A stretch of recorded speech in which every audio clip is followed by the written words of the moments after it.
Good afternoon, magandang hapon po sa ating lahat. Once again, welcome to St. Matthew's Church sa ating pong pananambahan sa Panginoon with this Lenten season.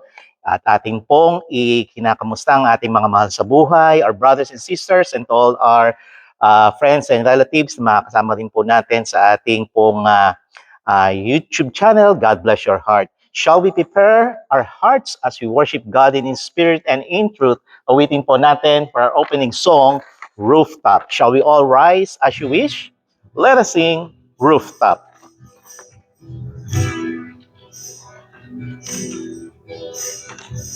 Here I am,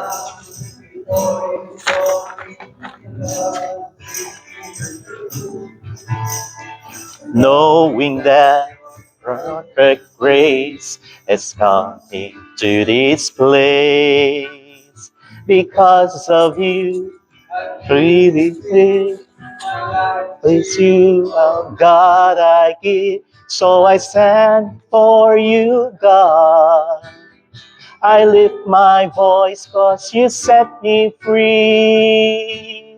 So I shout of your name from the rooftops. I proclaim that I am yours. I am yours.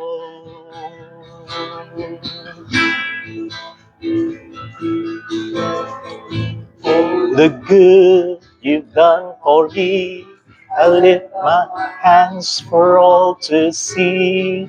You're the only one who brings me to my knees. We share His love across the earth, the beauty of holy word. So I kneel before you, God. I lift my voice 'cause you set me free.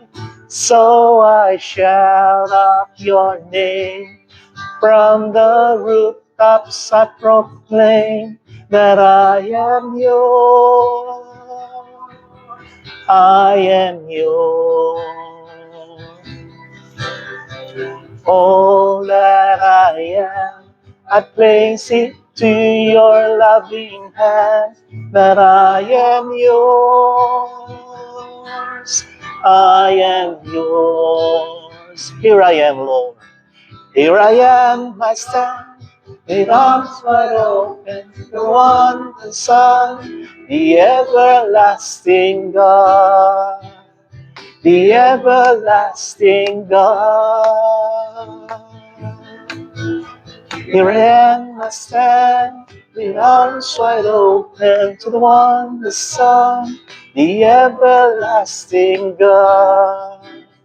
The everlasting God.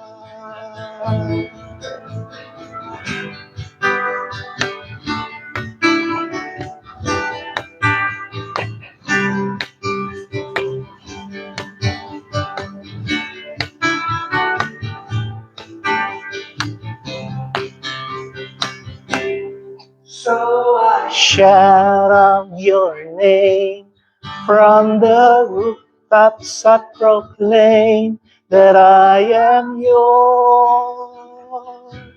I am yours. All that I am, I place into your loving hands, that I am yours. I am yours. Amen. Please be seated. Makakunan po kayong lahat. And for our second song, The Potter's Hand.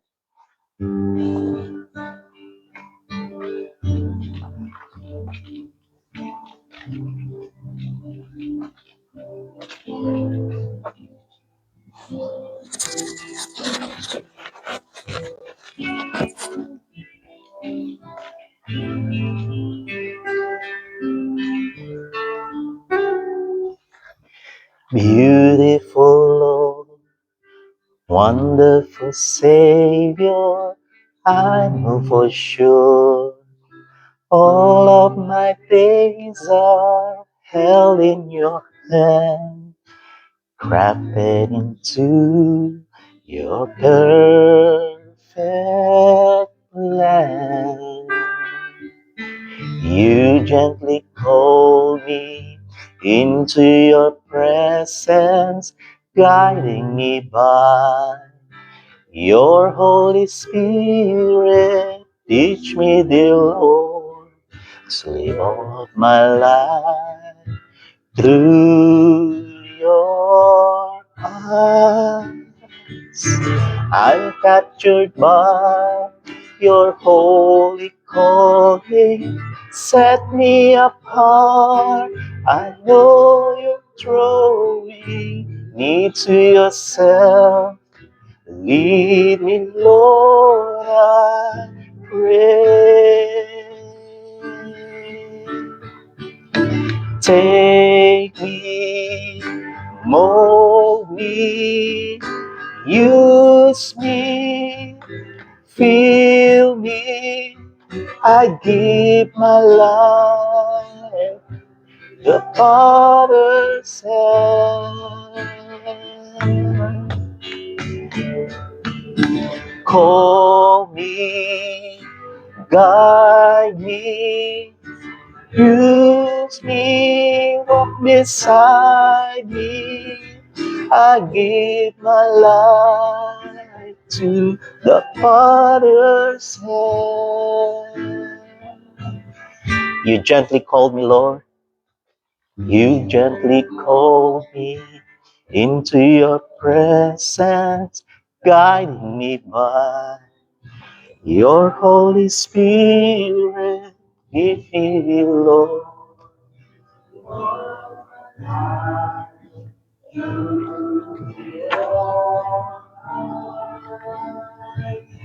I'm captured by your holy calling. Set me apart. I know you know me. Need to yourself. Lead me, Lord, I pray.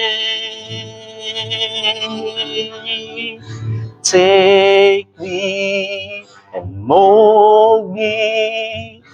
Use me, fill me. I give my life to the Potter's hand. Call me, O Lord, me, guide me, lead me, walk beside me. I give my life to the Potter's hand.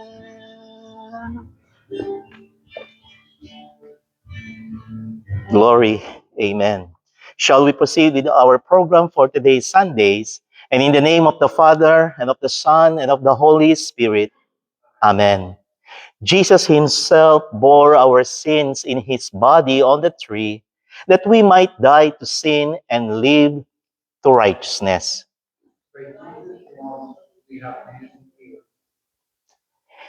If we say that we have no sin, we deceive ourselves, and the truth is not in us. If we have confessed our sins, he is faithful and just to forgive us our sins and to cleanse us from all unrighteousness. In the confidence of God's grace in Christ, let us confess our sins silently to him.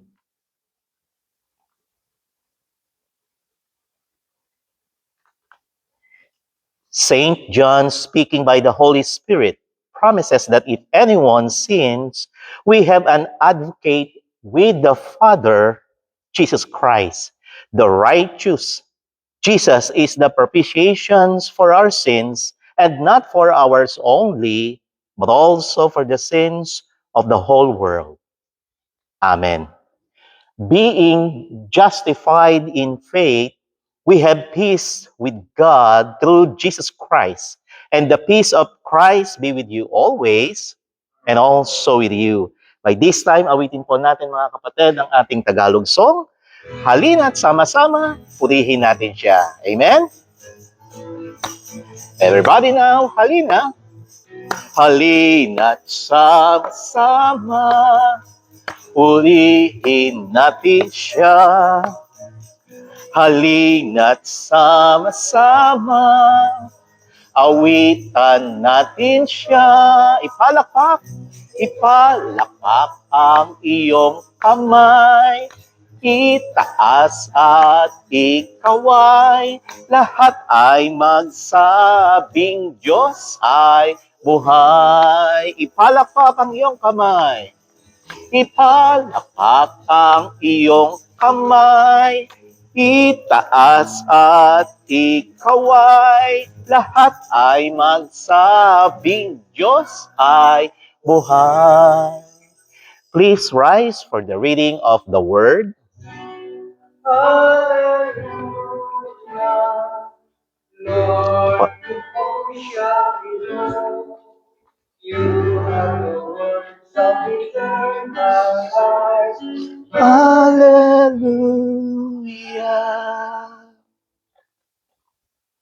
The word of the Lord is according to 1 Samuel chapter 14, 13 to 14.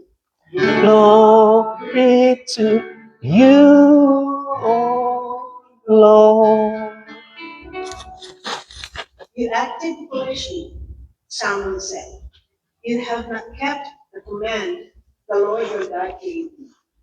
If you had, he would have established your kingdom over Israel for all time. But now your kingdom will be endured.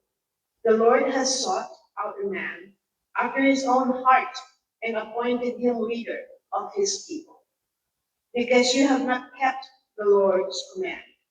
This is the word of the Lord. Praise to you, O Christ. Praise to you, O Christ. Please be seated. Makakaupo na po kayong lahat, mga kapatid. And once again, please continue to pray for our ministry and our activities. Binigyan po kayo ni Sister Oyet ng flyers.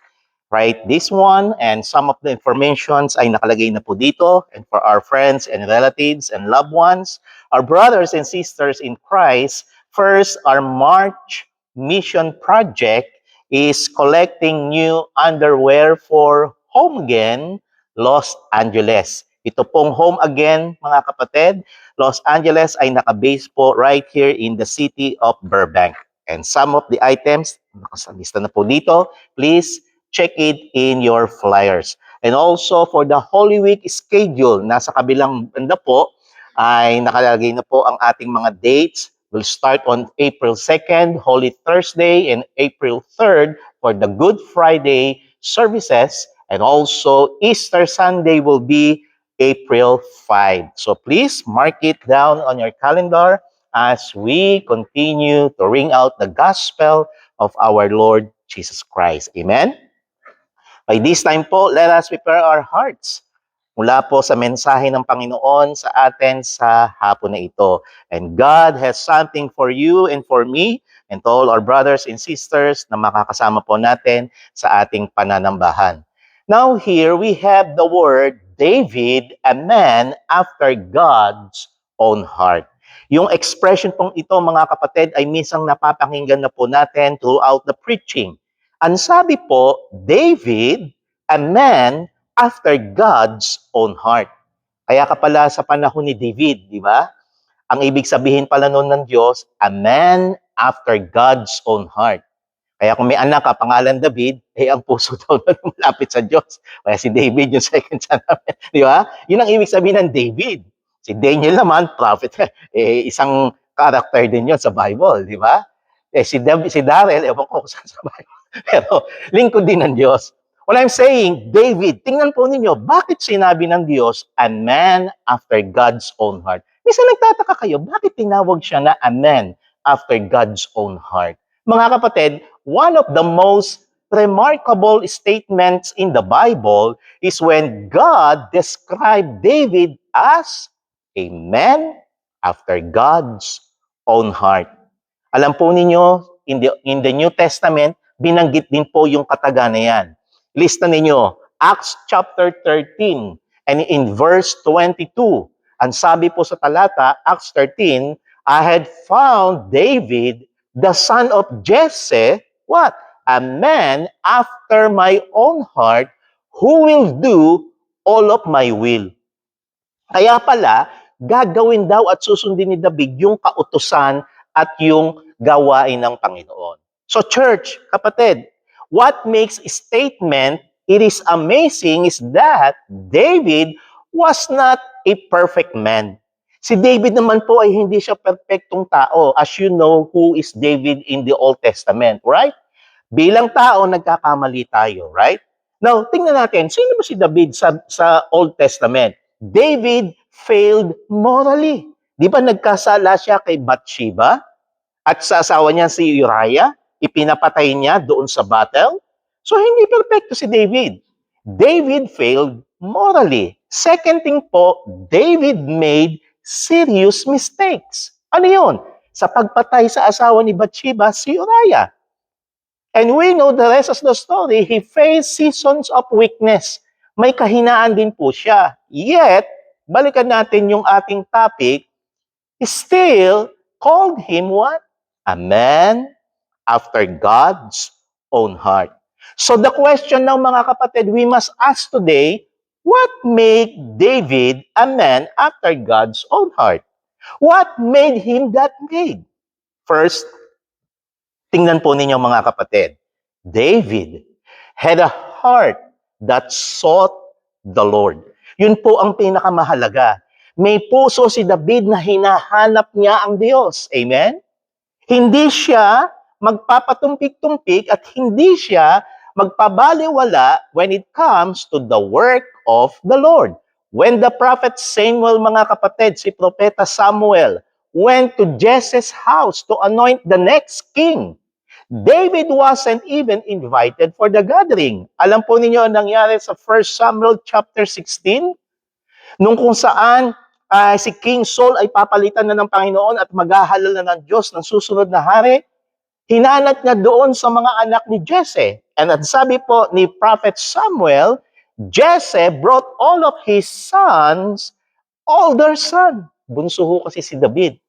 Wala doon si David sa pitong magkakapatid. Itong sila Eliab, sila Abinadab, sila Shama, lahat yun. Tiningnan, pero wala doon si David. 7 of his sons ni Jesse, mga kapatid, wala doon si David. And nasan si David? David was left, ang sabi nga po, tending the sheep. Nag-aalaga siya ng mga tupa. Habang yung mga kapatid niya kasama si Jesse at si Propeta Samuel, hinahanap niya kung sino yung ituturo ng Diyos na isusunod na hari. Pinuntahan si Abinadab, hindi ito. Pinuntahan si Eliab, hindi ito. Pinuntahan si Shama, hindi rin ito. Ang sabi, sino? Kaya ang tanong ni Samuel, andito ba lahat yung anak mo, Jesse? Wala. Kasi si David nasaan? Nasa field. David was in the field taking care of the sheep. Now, listen mga kapatid. God told Prophet Samuel in verse 7, ano raw? Men, tayo bilang tao, looks on the outward appearance, but the Lord looks on the heart. Amen? Kaya pala, ang Diyos ay tumitingin sa puso, pero ang tao, nakatingin sila sa panlabas na anyo. Di ba? Minsan ang tao, uy, ang ganda naman ng buhay mo, ang yaman mo, ang dami mong mga properties, ang dami mong mga businesses. No? Pinagpapala ka ng Panginoon, yes. Pero ang sabi ng Diyos, still God looks where? At the heart. Mga kapatid, God was not impressed. Saan? By the appearance, by the strength, and by the position. Saan tumitingin ng Diyos? God looks where? At the heart. Amen? Sa puso po ng tao tumitingin ang Diyos. Maaaring si David, mga kapatid, David had a heart that longed for God. And we will see it later, mga kapatid. Kaya nga ang sabi sa Psalms chapter 63, isinulat ang salitang, O God, David wrote, You are my God. At anong sabi niya? Early will I, what? Seek you. Church, mga kapatid, David did not merely know about God. What? He pursued God. Which means, dapat sa puso po natin, lagi nating ipapursue ang Panginoon. We will always sought the Lord. Hahanapin natin siyang palagi. Imagine po, as an illustration, two people who own a Bible. May dalawang tao na meron silang pagmamayari ng Biblia. One keeps it on a shelf for decoration. Nandun lang, nakapatong sa kanyang mga bookshelves. But the other person opens it daily, read it, studies it, prays over it, and what? He seeks God's Word. Mga kapatid, both possess a Bible, but only one seeks God. Amen? So God is still looking for people who has what? A heart who seeks Him. Kaya hindi usayang yung oras niyo at oras ko na tayo ay nag-church, nagsimba, at tayo po ay nagpuri sa Panginoon because God seeks the heart and not the outward appearance. Amen? Ang tao, huhusgahan tayo sa nakikita sa labas. Pero ang Diyos, ang paghuhusga niya, puso po natin. Church, David's heart, what? So God. Secondly, David had a heart, ano daw klaseng puso?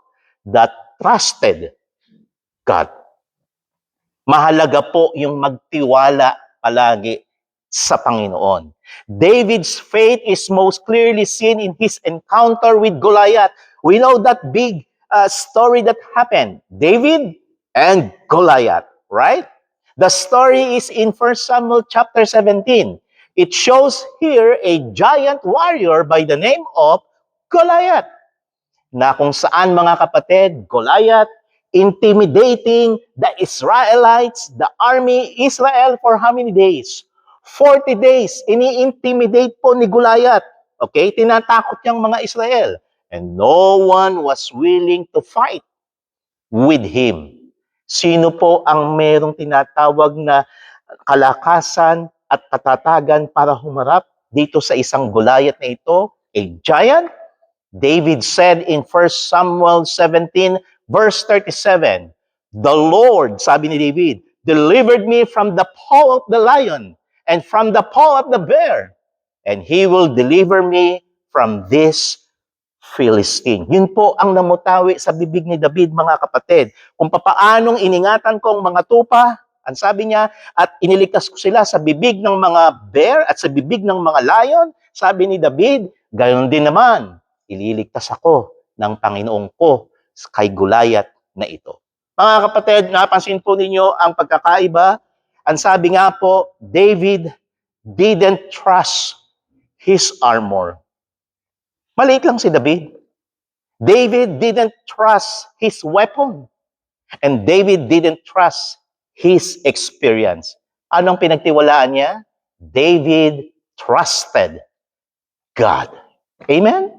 Yun pong mahalaga sa atin. Anong pagsubok mo, kapatid, ngayon sa buhay? Physical? Emotional? Financial?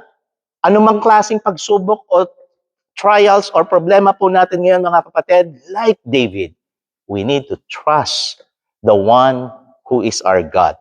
Mga kapatid, ang sabi po sa ikatlo, hindi lamang David had a heart who sought after God, hindi lamang David had a heart who trusted God, ikatlo po, he had a heart that what? That repented. Yun pong mahalaga. Tayo pong tao kasi nagkakamali. Amen? Hindi po tayo perfecto. Magkakamali po tayo at magkakasala tayo. Yes, because that's our nature as a man. But David, ano sabi sa ikatlo? He had a heart that repented. Saan siya nagsisi? Mula po sa biyaya ng Diyos. Church, one of the darkest chapters in David's life appear in 2 Samuel 11. Ano nangyari, Pastor, doon sa 2 Samuel 11? David committed adultery with Bathsheba and he arranged the death of her husband. Sino yun? Si Uriah. This was a terrible failure, mga kapatid. Yet, sa lahat ng kanyang mga kasalanan, David's response after revealing something powerful. Lumapit po sa kanyang mga kapatid si Prophet Nathan. Prophet Nathan said and confronted David. David did not deny God, but David still asked for forgiveness. Church, when Prophet Nathan talked to David, David realized that he sins against God. Nagkasala siya, una sa lahat, sa Panginoon. Anong sabi ni David? 2 Samuel chapter 12 verse 13. I have sinned against the Lord. Church, David then wrote one of the greatest repentance prayers. Ano yung sinulat niya sa Psalms? Minsan inaawit ito natin. Ano yun? Create in me, di ba? A clean heart, O God. Yung salita na yun, nasulat po sa Psalm 51. Isinulat ni David dahil alam niya, kailangan niya ng bagong puso, malinis na puso mula sa Panginoon. Lord, create in me a clean heart and renew a right spirit within me. David did not pretend he was perfect. Aba, hindi ako nagkamali. Hindi ko kasalanan yun. No. He returned to God quickly and asked for forgiveness. Amen? Church, yun pong mahalaga. When you realize that nagkamali ka, wala pong pinakamagandang gawin kung hindi yung lumapit agad sa Diyos at humingi ng tawad. Amen? Because our God is full of grace and full of mercy.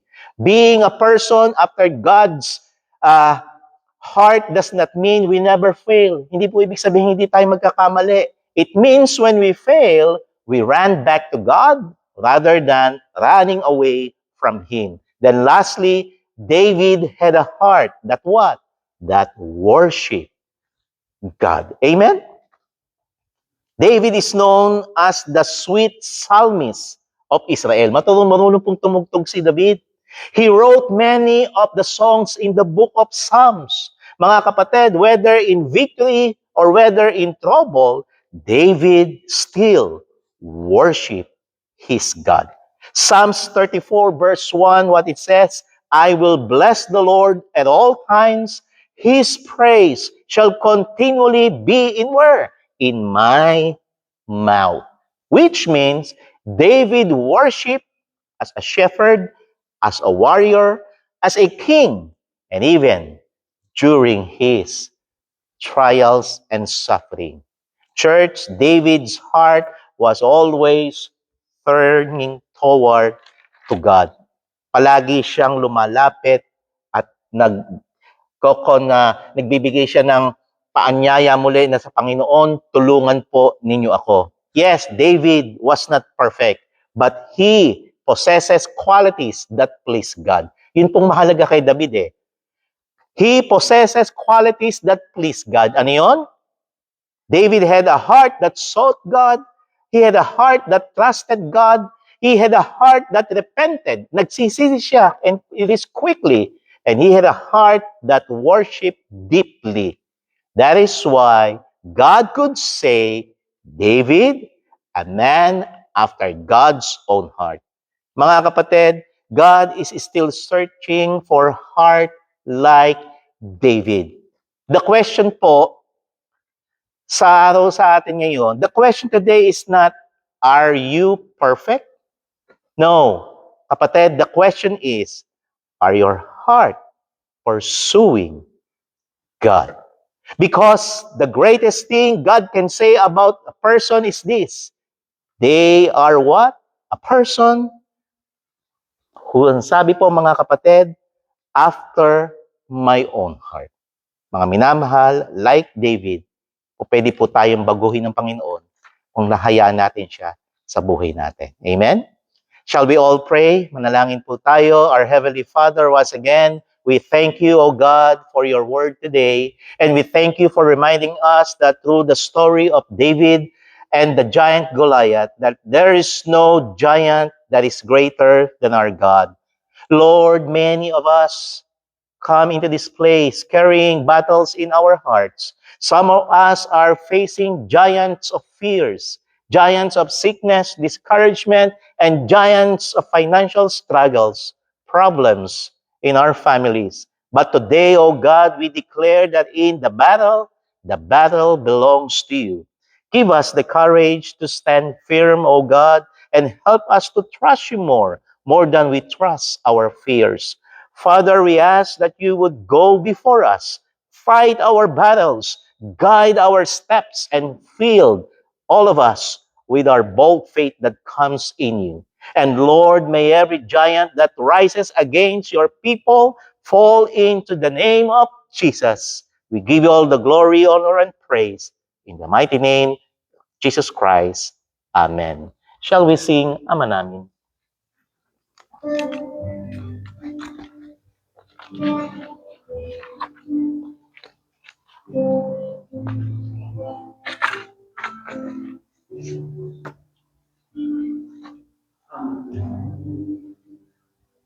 Sumasalang sa Panginoon ang ngalan mapasalaming ang aming sundin ang dito sa lupa mananakot sa langit. Bigyan mo kami ng aming kakain sa araw-araw.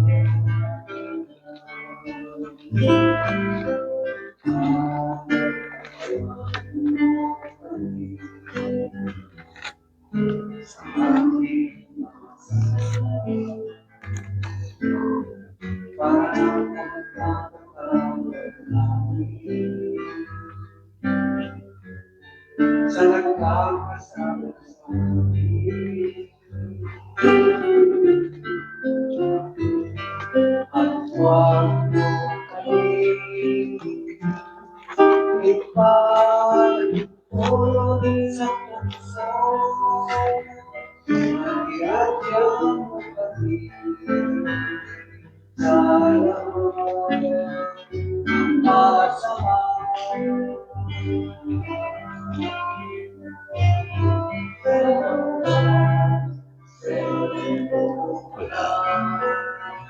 Ang kaharian at kapangyarihan at ang kaluwalhatian magpasawalang hanggan. Ngayon at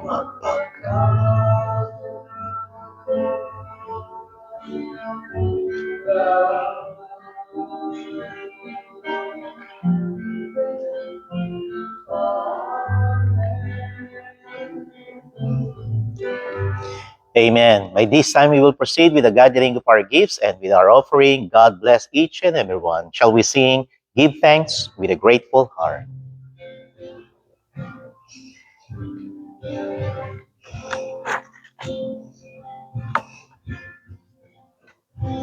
Give thanks with a grateful heart. Give thanks to the Holy One.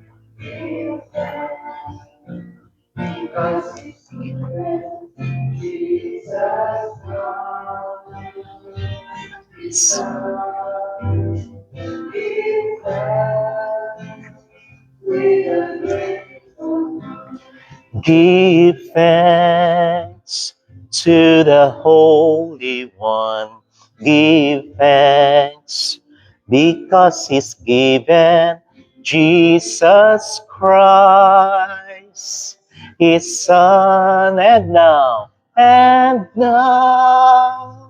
let the weak say, I am strong.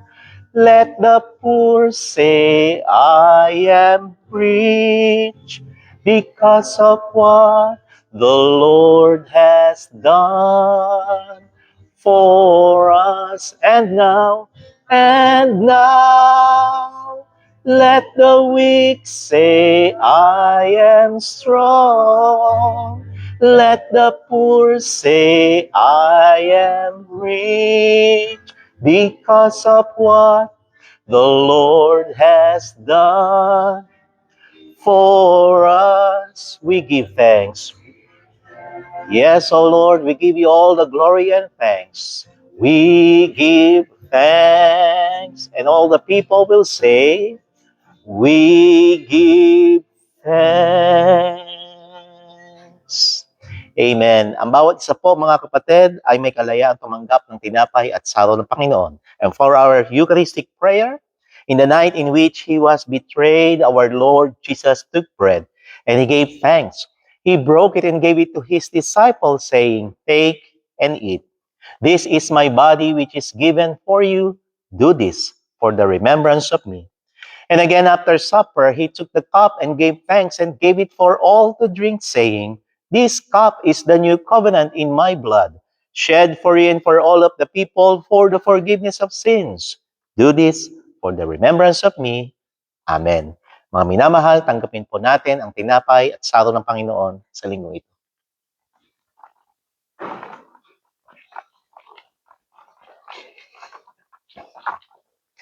Felix, the body and the blood of Christ broken and shed for you. Sister Enya, the body and the blood of Christ broken and shed for you. The body and the blood of Christ broken and shed for you. The body and the blood of Christ broken and shed for you. The body and the blood of Christ broken and shed for you. The body and the blood of Christ broken and shed for you. The body and the blood of Christ broken and shed for you. The body and the blood of Christ broken and shed for you. The body and the blood of Christ broken and shed for you. The body and the blood of Christ broken and shed for you.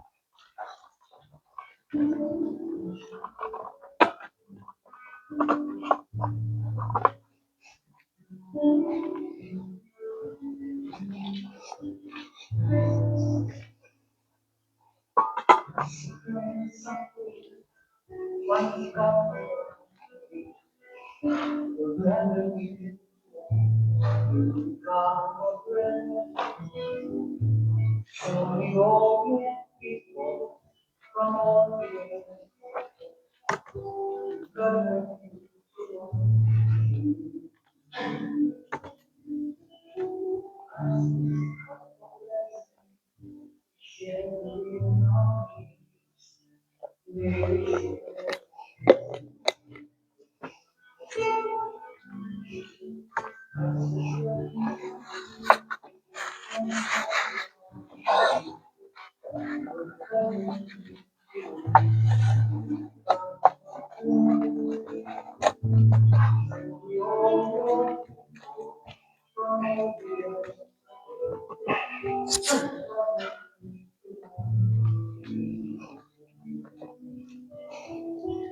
this be a foretaste of all that is to come, when all creation sings.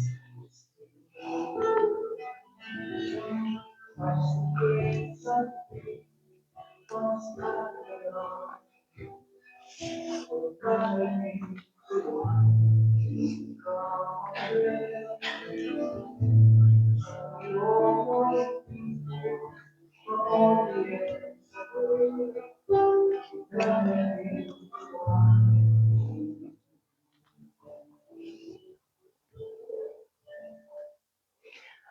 Let us all pray. God of our pilgrimage, you have led us to the living water. Refresh and sustain us, O God, as we go forward on our journey. In the name of Jesus Christ, our Savior. Amen. And let us sing our closing song for today's Sundays, Sure Foundation. Shall we all rise as you wish? Awitin po natin ang Sure Foundation.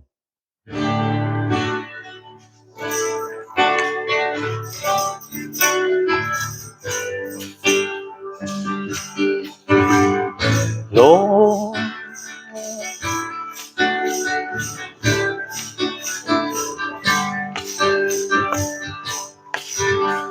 Lord, we are your children, chosen and called by your name. One heart and purpose we gather to glorify you and proclaim that you, Lord, are a sure foundation. We will not be afraid. When the storm comes, we will not be shaken, for by your hand we are safe. Oh Lord, by your hand we are saved. Lord, we are your children. Everybody now. Lord, we are your children, chosen and called by your name. With one heart and purpose we gather to glorify you and proclaim that you, Lord, are a sure foundation. We will not be afraid. When the storm comes, we will not be shaken. For by your hand we are saved. Oh Lord, by your hand we are saved. At you, Lord, our sure foundation, we will not be afraid. When the storm comes, we will not be shaken, for by your hand we are saved. Oh Lord, by your hand we are saved.